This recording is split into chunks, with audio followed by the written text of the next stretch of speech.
Do you often feel overwhelmed by all the stuff in your life and wish things could be simpler? Did you know that the average American home has over 300,000 items in it? Did you know that studies show that adopting a minimalist lifestyle can lead to up to a 20% increase in happiness? But what does it even mean to be a minimalist? Why does it even matter? And what impact can it have on your life? Well, I've spent the last 12 months digging into why minimalism works and what makes it so powerful. I've tried countless declutter methods, read tons of books, and watched hundreds of hours of YouTube videos, but there's really just one rule that I wish someone had told me from the start that literally anyone can start using right now and feel the benefits immediately. Before we get started, if you're new here, I'm Ryan. I'm a software engineer based in Boston, and on this channel, we explore how to live more optimized, happier, and healthier lives. Let's get into the video. Contrary to popular belief, minimalism doesn't mean owning nothing. It's really just a lifestyle change that focuses on simplifying your life by reducing noise and allowing you to just focus on essentials, freeing up time, space, and mental energy to focus on what really matters to you. It's really about essentialism and intentionalism, focusing solely on things that are essential to you and being intentional with what you consume, what you spend your time on, what you spend your resources on. It often involves reducing clutter, avoiding unnecessary consumption, and focusing on meaningful experiences rather than material consumption.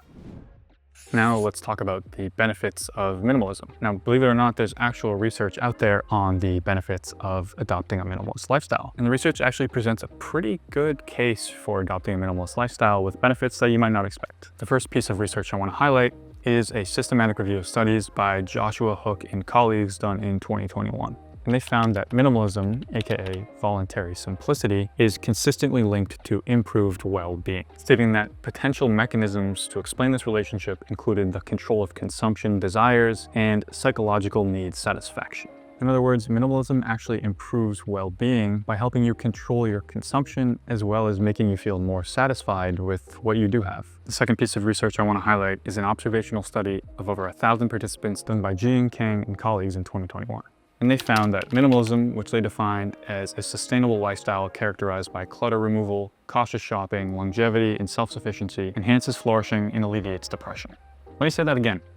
They found that a minimalist lifestyle enhances flourishing and alleviates depression. This is a pretty incredible finding, and it puts actual science behind many of the claims that minimalists have been making for decades. So while there isn't a ton of research out there on minimalism, recent studies have highlighted the scientific benefits of adopting a minimalist lifestyle. And both studies that I mentioned will be linked in the description if you want to check them out yourself. Those benefits all sound really good. So how can you actually adopt a minimalist lifestyle and become minimalist? Let me tell you something that's going to change the way that you adopt minimalism. Minimalism isn't just about getting rid of everything you own. It's about creating a set of rules and systems that limit and control the way that you consume. And that's exactly where this minimalist rule that I've been following comes in. Adopting minimalism is about battling against consumerism. And that's the minimalist rule that has had such a big impact on my life. Being aware of the constant battle against consumerism.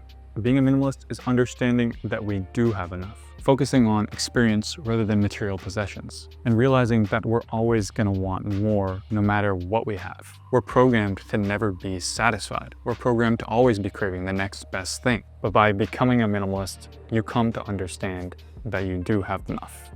And you try to suppress this need to always want more and this need to always consume.